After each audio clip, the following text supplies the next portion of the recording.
చైతన్య రథం వీక్షకులకు స్వాగతం, నమస్కారం.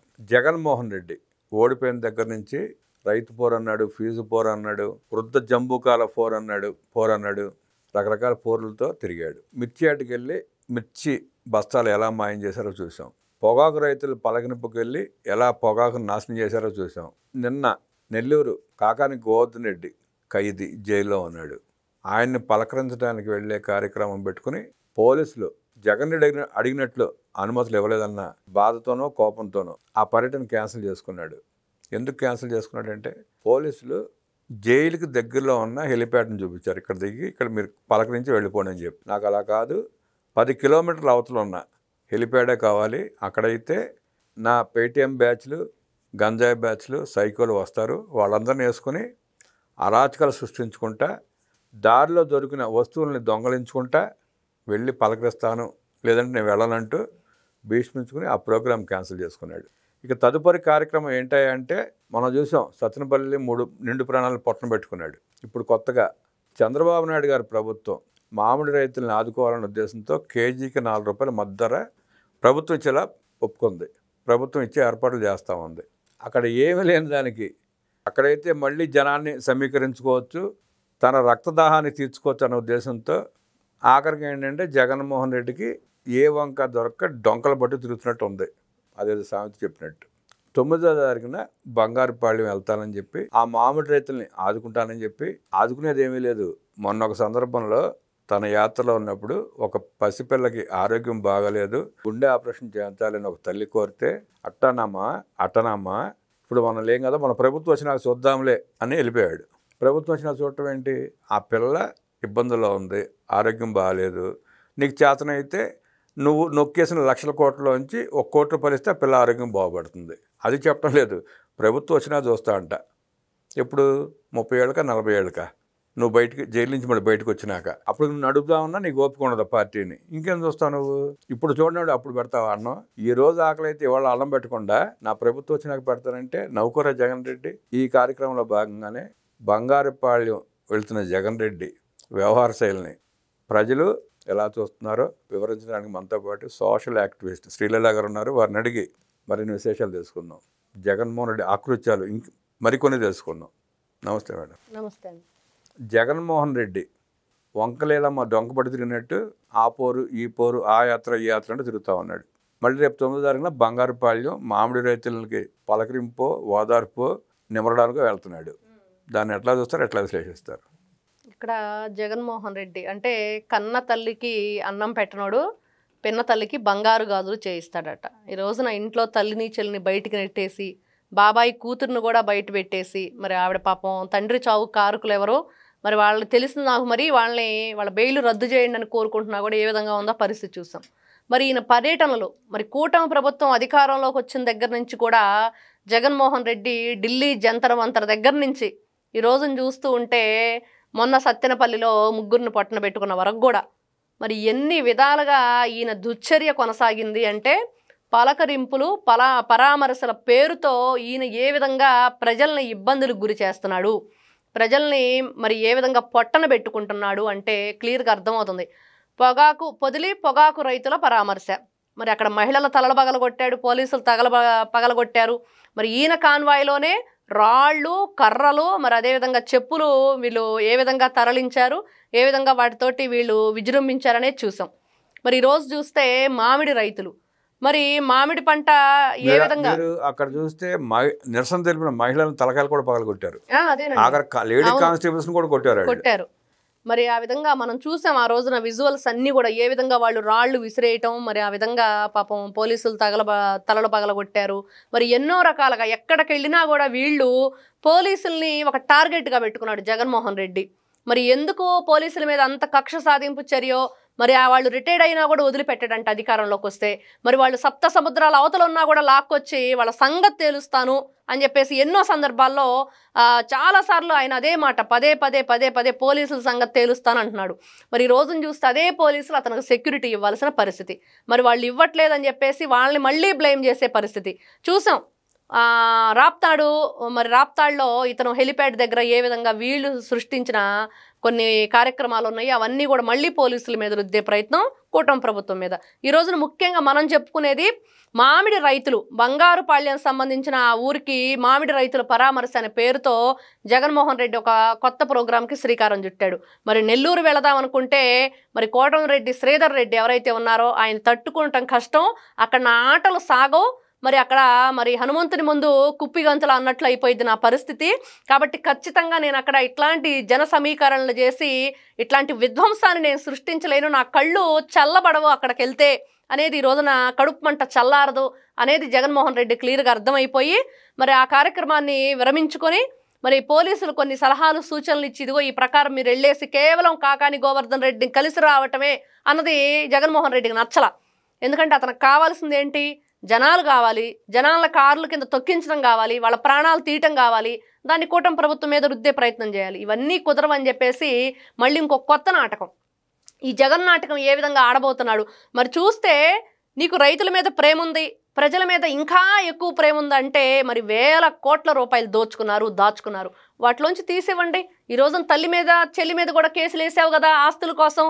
మరి వాటిల్లో మరి గతంలో చూసుకుంటే నారా చంద్రబాబు నాయుడు గారు కానివ్వండి, లోకేష్ గారు కానివ్వండి, అదేవిధంగా చూస్తే పవన్ కళ్యాణ్ గారు కానివ్వండి, అధికారంలో లేకపోయినా కూడా ప్రజలకు ఏ విధంగా సేవలు అందించారు, ఏ విధంగా వాళ్ళు ఇతర దేశాల్లో మరి ఈ పాస్పోర్ట్లు వీసాలకు సంబంధించి ఎక్కడో ఇరుక్కుపోతే వాళ్ళని ఏ విధంగా మన దేశానికి తీసుకొస్తున్నారు, మరి పిల్లలకు ఆరోగ్యానికి సంబంధించి చదువుకు సంబంధించి ఎన్నో విధాలుగా వాళ్ళు సహాయ సహకారాలు అందిస్తున్నారు.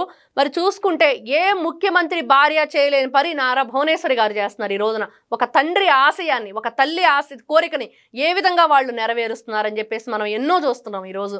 మరి అదేవిధంగా పవన్ కళ్యాణ్ గారు సాక్షాత్తు జగన్మోహన్ రెడ్డి అధికారంలో ఉన్నప్పుడు బోట్లు తగలపోతే ఆ బోట్లు తగలబెట్టిన వాళ్ళు మరి ఎవరు ఏంటి వాళ్ళంతా కూడా ఎంతో ఆహాకారాలు చేస్తూ పాపం ఎంతో బాధపడిపోతుంటే వెంటనే మరి పవన్ కళ్యాణ్ గారు వెళ్ళి వాళ్ళని పరామర్శించి ఒక్కొక్క బోటుకు సంబంధించిన వ్యక్తికి 40,000 రూపాయలు ఎక్స్గ్రేషియా ప్రకటిస్తే జగన్మోహన్ రెడ్డి దాష్టికం ఏంటంటే ఆ రోజున ఎవరైతే పవన్ కళ్యాణ్ గారి దగ్గర డబ్బులు తీసుకున్నారో వాళ్ళకి ప్రభుత్వం నుంచి మాత్రం ₹1 ఇవ్వనని చెప్పి దౌర్భాగ్య పరిస్థితి ఆ రోజు ప్రకటన.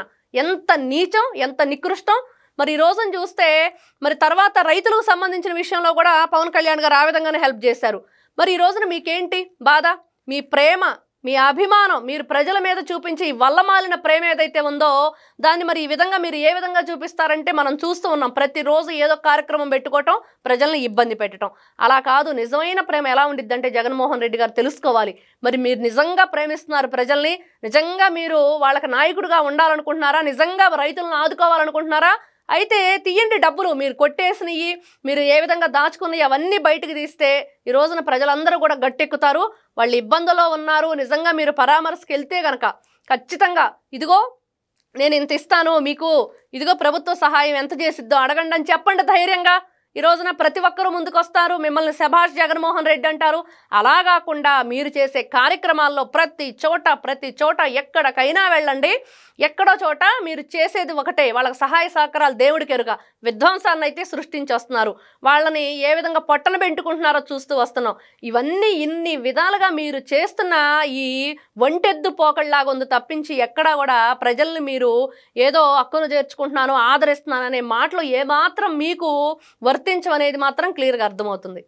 తను అధికారంలో ఉన్నప్పుడు మునకకు గురైన పొలాలని పరిశీలించడానికి వెళ్ళి, ఆ రైతులను పలకరించడానికి వెళ్ళి డయాసులు కట్టించుకుని గ్రీన్ మ్యాట్ వేసుకుని కనీసం కాళ్ళకి మట్టి కూడా అవ్వకుండా ఆ రైతులకి హాయ్ బాయ్ చెప్పి పేపర్లో మాత్రం గ్రీన్ మ్యాట్ ఫోటోలు వేయించుకుని ఆనందం పొందాడు జగన్మోహన్ రెడ్డి. ఇవాళ బంగారుపాళ్యానికి ఆ రైతులు రాణిస్తారా? ఒకవేళ రాణిస్తే ఆ రైతులకి జగన్మోహన్ రెడ్డి ఏం చేస్తాడు? రైతులు జగన్మోహన్ రెడ్డి ఏం అడగాలి? ఇక్కడ జగన్మోహన్ రెడ్డి గురించి ఈ ఒక్క విషయమే కాదండి, మరి కరెంటు ఫ్రీ కరెంటు తీసేశాడు, స్మార్ట్ మీటర్లు అన్నాడు, 9 గంటలు ఉచిత కరెంట్ అన్నాడు, అది లేదు. మరి ఇవన్నీ కాకుండా కనీసం జగన్మోహన్ రెడ్డి అధికారంలో ఉన్నప్పుడు వాళ్ళ కోసం ఒక 70 కరెంటు స్తంభాలు, 2 ట్రాన్స్ఫార్మర్లు తీసుకొచ్చి పెడితే మరి దాన్ని తీసుకెళ్ళి కొడాలి నాని మరి క్యాసినో ఆడించడానికి ఆ స్థలాల్లో ఆ స్తంభాలన్నీ పెట్టడం, మరి ఆ ట్రాన్స్ఫార్మర్లు అక్కడ బిగించడం, ఇది కేవలం ఆ కరెంటు స్తంభాలు, ఆ ట్రాన్స్ఫార్మర్లు మొత్తం కూడా రైతులకు సంబంధించినవి, రైతుల కోసం ప్రభుత్వం అక్కడ పెట్టింది. మరి ఎందుకు ఆ క్యాసినోలకు తీసుకెళ్ళి అవన్నీ కూడా వాళ్ళు ఉపయోగించుకున్నారు? వాళ్ళు ఏదైతే ఆ డ్యాన్సులు వేయటానికో లేకపోతే ఆ పేకాట్లు ఆడటానికో, ఎంత దరిద్రంగా ఉందంటే చెప్పుకోవటానికి కూడా. మీరు ఈ రోజున మళ్ళీ ఏదో ప్రేమ కారిపోతున్నట్లుగా అమ్మా అసలు మా రైతులు అని మీరు వెళ్తున్నారు చూడండి. రైతు నిజంగా ఈ రోజును చూస్తూ ఉంటే చెమటోడ్చి మనుషుల్ని బ్రతికిస్తున్నాడు ప్రతి ఒక్కరిని. ప్రపంచంలో ఎవ్వరూ కూడా ఈ రోజున రైతు లేకపోతే తిండి మనకు ఎక్కడా కూడా దొరకని పరిస్థితి. అట్లాంటి రైతు ఉసురును పెడుతున్న జగన్మోహన్ రెడ్డి ఏ మొహం పెట్టుకొని ఈ రోజున వెళతావు? ఈ రోజున రైతులందరూ ఒకటే అడగదలుచుకున్నారు, మీరు అధికారంలో ఉన్నప్పుడు మాకు ఇస్తానన్న ఫ్రీ కరెంటు 9 గంటలు ఇస్తామన్నారు, అదెక్కడా? మరి అదేవిధంగా మీరు గతంలో ఎన్ని రకాల హామీలు ఇచ్చారు? అంటే రైతు భరోసా కూడా ఎవరికి వచ్చిన పరిస్థితి లేదు సరిగ్గా. ఏదో రకరకాల సాకులు చూపించి వాళ్ళకి మీరు వాటిని ఎగేసే పరిస్థితే జరిగింది. ఇవన్నీ కూడా రైతులు ఈ రోజున అడగటానికి రెడీగా ఉన్నారు. మీరు కనుక రైతులను పరామర్శించడానికి వెళ్తే ఖచ్చితంగా మీరు అధికారంలో ఉన్నప్పుడు వాళ్ళకి ఏదైతే జరిగినాయో అవన్నీ కూడా అడగటానికి వాళ్ళు రెడీగా ఉన్నారు. మీరు సమాధానం చెప్పడానికి రెడీగా ఉంటే కనుక ఖచ్చితంగా వెళ్ళొచ్చు. జగన్మోహన్ రెడ్డి ఒక మొన్న పిలిపించాడండి, రీకాల్ చంద్రబాబు సూపర్ 6 హామీలు నెరవేర్చట్లేదంటూ ఒక కార్యక్రమాన్ని తీసుకున్నాడు. మొన్న 1 తారీఖు నుంచి సుపరిపాలన ఏడాది పాగల్లో భాగంగా టీడీపీ కూటమి ప్రభుత్వం ప్రజల్లోకి వెళ్ళి వివరించి ఆ కార్యక్రమం చేపట్టింది. దానికి వ్యతిరేకంగా రీకాల్ బాబు అంటే ఒక పిలుపునిచ్చాడు. ఒక్క నాయకుడు రావట్లా బయటికి, ఒక్క కార్యకర్త రావట్లా, పైగా ఎదురు తిడుతున్నారు. జగన్ రెడ్డి నీకు బుద్ధి ఉందా, బుద్ధి లేదా? ప్రభుత్వం వచ్చి సంవత్సరం అయింది, సూపర్ 6 హామీలన్నీ ఆల్మోస్ట్ మొత్తం క్లియర్ అయిపోయినాయి, చెప్పని కార్యక్రమాలు కూడా చేస్తున్నారు, అభివృద్ధి బాగా జరుగుతూ ఉంది. ఇప్పుడు మన రోడ్డు మీదకి వెళ్తే ప్రజలు చెప్పులతో కొడతారు, ఆ మాత్రం జ్ఞానం నీకు లేదా అంటూ నిరసన తెలియజేసి ఇంట్లోంచి ఒక్కడు బయటికి రావట్లా. అవును, దాన్ని ప్రజల దృష్టిలోంచి ఈ కార్యక్రమాన్ని తప్పించడానికి జగన్మోహన్ రెడ్డి బంగారుపాళ్యం రైతులంటూ బయలుదేరాడు. అదే మరి ఆ క్యూఆర్ కోడ్ స్కానర్ పెట్టేసుకొని డబ్బులు కొట్టేయటం, అది కొట్టేసారు, అదే ఫెయిల్ అయిపోయింది. అట్ట మోహన్ చెడసలా బయటికి వెళ్ళే అవకాశం లేదు, కార్యకర్తలు నాయకులు కూడా బయటకు వచ్చే అవకాశం లేదు. ఏదో సోషల్ మీడియాలో గ్రామ సింహాలు మొరగటం తప్ప, బెంగళూరులోకి వచ్చిన జగన్మోహన్ రెడ్డి అరుపులు తప్ప వాస్తవంగా వైఎస్ఆర్ కాంగ్రెస్ పార్టీలో స్పందన లేదు, నాయకులు లేరు, కార్యకర్తలు లేరు, మాట్లాడేవాళ్ళు లేడు. ఏదైనా కార్యక్రమం చేపడితే 3 సంవత్సరాల తర్వాత మాట్లాడితే బాగుంటుంది. ఈలో ప్రభుత్వం ఏంటి, రాష్ట్రం ఏంటి బాగోగులు తెలుస్తాయి. అప్పుడు ప్రతిపక్షం పాత్ర లేకపోయినా కనీసం ఎమ్మెల్యేలుగా మాట్లాడటానికో ఒక రాజకీయ పార్టీగా స్పందించడానికి బాగుంటుంది. మొదటి ఏడాదిలో ఏముంటుంది, నువ్వు చేసిన దుర్మార్గాలు, దుశ్చర్యలు, నువ్వేం మాట్లాడగలుగుతావు ఇంకా? అందుకని చెప్పి వెళ్ళలేకపోతున్నాడు, ఎవరు రావట్లా. ఇప్పుడు వీటన్నిటిని కవర్ చేసుకోవడానికి, ప్రజల్ని పక్కదారి పట్టించడానికి బంగారుపాళ్యం రైతులు అంటున్నాడు. ఈ సందర్భంగా మనం ఒకటి గుర్తు చేసుకోవాల్సింది ఏంటంటే, జగన్మోహన్ రెడ్డి ముఖ్యమంత్రిగా ఉన్నప్పుడు క్రాప్ ఇన్సూరెన్స్ కట్టక రాష్ట్రం మొత్తం వరదలు వచ్చి దెబ్బతిన్నప్పుడు ఒక్కరికి పైసా రాలా, ముగ్గురు కట్టాడంట. ప్రభుత్వం తరపున ముగ్గురు క్రాప్ ఇన్సూరెన్స్ కట్టాడు స్టేట్ మొత్తం మీద. ఆ ముగ్గురు కూడా తన పొలివెందుల నియోజకవర్గంలో ఉన్న రైతులు. ఆ రైతులు కూడా జగన్మోహన్ రెడ్డి బినామీలు, వాళ్ళకి మాత్రం క్రాప్ ఇన్సూరెన్స్ వచ్చింది. అలాంటి దుర్మార్గుడు, దుష్టుడు, పనికిమాలిన పనులు చేసినాడు. ఇవాళ రైతులు అంటూ వెళ్ళటం సిగ్గు అని కూడా అనిపించలేదు జగన్ రెడ్డికి. ఈ జగన్మోహన్ రెడ్డిని మళ్ళీ ఇంకోసారి ప్రజలు కానీ రైతులు కానీ ఆదరించే అవకాశం ఉందంటారా? ఖచ్చితంగా లేదు. ఎందుకంటే ఈ రోజున చూస్తున్నాం, వీళ్ళు ఎంతసేపటికి సూపర్ సిక్స్ అని మాట్లాడుతున్నారో అవన్నీ ఆల్మోస్ట్ అయిపోయినాయి. ఇంకా 2 కార్యక్రమాలు అవి కూడా త్వరలో అవ్వబోతున్నాయి. మరి అదేవిధంగా చూసుకుంటే ఈరోజు సాక్షాత్తు ముఖ్యమంత్రి గారు నారా చంద్రబాబు నాయుడు గారు మరి ప్రతి నెల పెన్షన్ టైంలో ఒక ఇంటికి వెళ్ళటం, ఆయనే స్వయంగా టీలు కాఫీలు కలపటం. మరి ఆ ఇంట్లో వాళ్ళ ఇంట్లో అంటే మన సొంత మనుషులు, మన రక్త సంబంధీకులు కూడా మనతో ఉండి ఆ విధంగా మన కష్ట సుఖాలు అడగరేమో కానీ ఈ రోజున నారా చంద్రబాబు నాయుడు గారిని చూస్తుంటే ఈ విషయంలో అసలు ప్రతి ఒక్కరికి కూడా కదిలిస్తున్నారు మనసుని. అంటే ప్రతి ఒక్కరు నిన్న చూస్తే మా ఇంటికి ఎప్పుడు వస్తారు స్వామి మీరు, మమ్మల్ని ఎప్పుడు ఈ విధంగా పలకరిస్తారు అనే విధంగా ప్రతి ఒక్కరు మాట్లాడే విధానం, కామెంట్స్ కానివ్వండి, ప్రతి ఒక్కరు కూడా పోస్టులు షేర్ చేస్తుంటే ఎంత అద్భుతంగా ఉంది. ఈ నాయకుడు కదా కావాలి, ఇట్లాంటి నాయకుడిని కదా మేము కోరుకున్నాము, ఇట్లాంటి నాయకుడు కదా మా ఇంటికి వస్తున్నాడంటే ఎంత గొప్పగా ఉందంటే చెప్పులు కుట్టే ఆయన. మరి అతను కారులో కూర్చోబెట్టుకొని పక్కన తీసుకొని వెళ్ళి వాళ్ళ ఇంటికి వెళ్ళి వాళ్ళ మెట్ల మీద కూర్చున్నారండి. ఆ మెట్ల మీద కూర్చొని ఆయనతో మాట్లాడుతూ మరి నీకు ఇల్లు కట్టడానికి అతను కొట్టు పెట్టుకోవటానికి ఆ డబ్బులు ఇచ్చేసి ఇంకా కావాలంటే ఇస్తానని ఆ కలెక్టర్తో మాట్లాడుతూ మరి నాయకుడు అంటే ఇలా ఉండాలి. మరి అదే దళిత వర్గానికి చెందిన సింగయ్యని జగన్మోహన్ రెడ్డి ఈయనేం కారులో ఎక్కిస్తే ఆయనేం కారుతో తొక్కిచ్చాడు. మరి ఇట్లాంటి వ్యక్తిని ఈ రోజున ఆదరిస్తారని మీరు అడుగుతుంటే, ఆదరిస్తారా ఇంకేమన్నా చేస్తారంటే ఈ రోజున చెప్పులు పడట్లేదు, కర్రలతో రాళ్లతో వెంటబడట్లేదు జగన్మోహన్ రెడ్డిని. ఎందుకు రాణిస్తున్నారు? ఈ రోజున ప్రజలందరూ కూడా అదే వ్యతిరేకతతో ఉన్నారు. ఖచ్చితంగా ఎక్కడా కూడా రైతులు మాత్రం తిరగబడితే ఎలా ఉండిద్ది అనేది అతి తొందరలో మరి ఏం ప్రోగ్రాం పెట్టుకున్నాడో దాని నెల్లూరు ప్రోగ్రాం లాగా క్యాన్సిల్ చేసుకునే టైం మాత్రం దగ్గరకు వచ్చింది. సహజంగా అధికారంలో ఉన్న పార్టీ ప్రజలకు వెళ్ళటానికి భయపడతా ఉంటుంది. ఎంతో కొంత చెప్పిన కార్యక్రమాలు చేయలేదన్న బెరుకు ఖచ్చితంగా ఉంటుంది, అవును, ధైర్యం సాహసం చేయదు. అలాంటిది కూటమి ప్రభుత్వం చంద్రబాబు నాయుడు గారి ఆధ్వర్యంలో ప్రతిరోజు నిత్యం ప్రజలలో ఉంటున్నారు. మొన్న ఫస్ట్ నుంచి గడప గడప తిరుగుతారు, అందరూ వెళ్తున్నారు. అవును, ప్రతిపక్షంలో ఉన్న రాజకీయ పార్టీ ఏదైనా ధైర్యంగా ప్రజలకు వెళ్ళగలుగుతుంది, ప్రశ్నించగలుగుతుంది, ఏదైనా చేయగలుగుతుంది. జగన్మోహన్ రెడ్డికి వాళ్ళ ఆస్కారం లేదు. వెళ్ళి ఏం చెప్పుకుంటాడు? నేను గనులు దోచుకున్నానని చెప్పాలి, ఇసుక దోచుకున్నానని చెప్పాలి, మీ భూముల్ని దోచుకున్నానని చెప్పాలి, మీ భర్తలకి చీప్ లిక్కర్ తాగిచ్చి మీ ప్రాణాలు నేను తీసుకున్నానని చెప్పాలి. అవి చెప్పుకునే ప్రయత్నం చేద్దామన్నా నాయకులు కార్యకర్త సహకరించట్లా. ఈ కార్యక్రమంలో భాగంగా ఆ ప్రోగ్రాం కూడా క్యాన్సిల్ చేసుకున్నాడు. ఈ బంగారుపాళెం చెప్పినా, వెండి గ్రామం చెప్పినా, లేదంటే ప్లాటినం హిల్స్ చెప్పినా ఇవన్నీ పోస్ట్పోన్ అయ్యే కార్యక్రమాలే. ఊరినే ఆ క్యాడర్ని కార్యకర్తను సంతృప్తిపరచడానికి. రోజా చెప్పింది కదండి, జగన్ కంటే గన్ను వస్తుంది ముందని. ఆ గన్ను వచ్చింది. ఎలా వచ్చిందంటే చూసాం.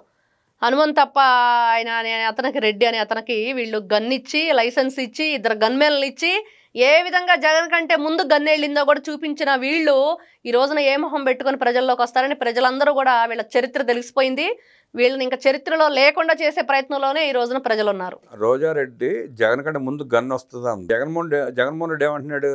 నా ఇంటి దగ్గర పెట్టుకున్న సీసీ కెమెరాలన్నీ బొమ్మ కెమెరాలు అయ్యి నా బ్రతుకే దొంగ బ్రతుకు, నేను ప్రభుత్వం డబ్బులు లక్షల కోట్లు వాడుకుని ఆఖరికి నా ప్యాలెస్ ముందు కూడా సీసీ కెమెరాలు బొమ్మయి పెట్టున్నాను అంటూ తన స్టేట్మెంట్ ఇచ్చాడు.